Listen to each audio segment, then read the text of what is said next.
It's Tia.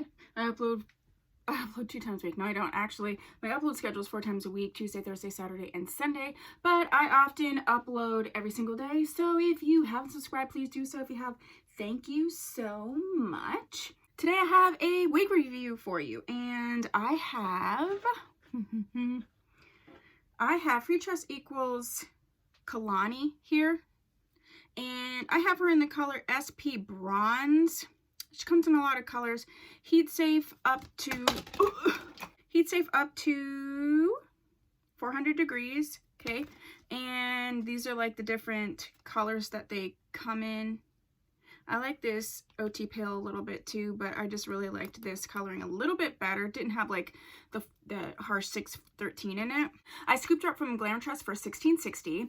This was a wig that I actually looked for quite a bit. If you have been here at all, you know that I love Freetress Equal, and I think I saw this on Brittany from Hearts and Cake 90.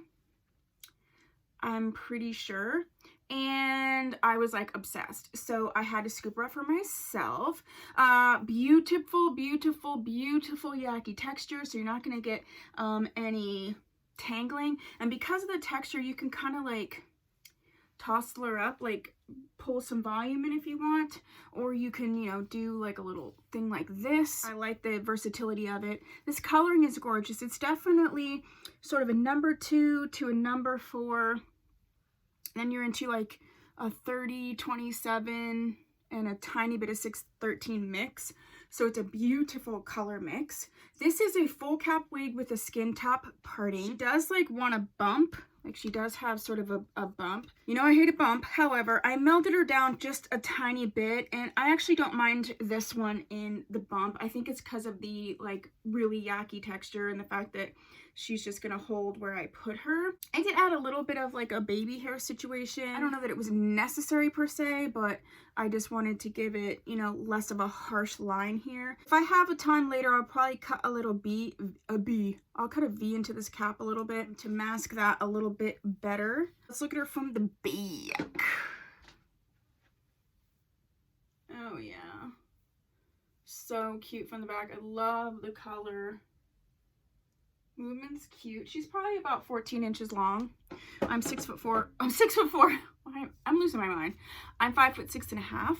So this is where she's ending up on me. I do really like that you can kind of like tuck her behind the ear, and it's just a nice little easy. I have to go to the vet soon to take Phoebe to the vet, so yeah. What do you think? I really like Kalani. This is a wig that I was looking for. I feel like I want to do a tiny bit more work into her, but overall I'm happy. I think this would be an easy like everyday wig. Cute little, I might just do that, clip it back. I might do that right now because I have to take Phoebe, so this will be helpful. So you can just clip it back here. Yeah, then you just have like a kind of everyday situation. So this is what I have for you for Kalani. If you have this wig and you enjoy it, or you have any tips or tricks, if you have her in a different color, please put that down below. If there's another Freetress Equal wig you would like me to review, also put that down below. If you haven't subscribed, please do so. If you have, thank you so much. I will see you in the next video. Bye.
Okay, hi, future me, like just a few hours later. So I did actually do a little bit more work on this wig, and I love it even more. I did cut a small V right here in the skin top parting, and then I did add, these are all from the wig, so I did actually add more baby hairs to this wig just to give it a little less like harshness. I'm liking it more and more. This wig so much reminds me of, I'll put a picture right here. She's BB Bye Bye that I had, that I absolutely love, who I also think was a full cap wig actually. And I'm really getting to a place where this is definitely one I'm gonna keep and that I absolutely love. But yeah, I'm getting into a place where I'm really, really, really in love. So I just wanted to come back before my final thoughts and share that I did go back in after the after the clips that you're seeing of me getting her together. I did go back in and get her together a little bit more. I used my razor comb to add to add baby hairs, and then I went in also cut into this skin top parting to create this sort of, V. If I were to wear this like out, I created baby hairs on this side too. If I was to wear this, you know, out and about, I would make sure that I lined up my parting of my hair with this V a little bit better. But for now, I'm liking where this is heading for sure. Okay, that's it.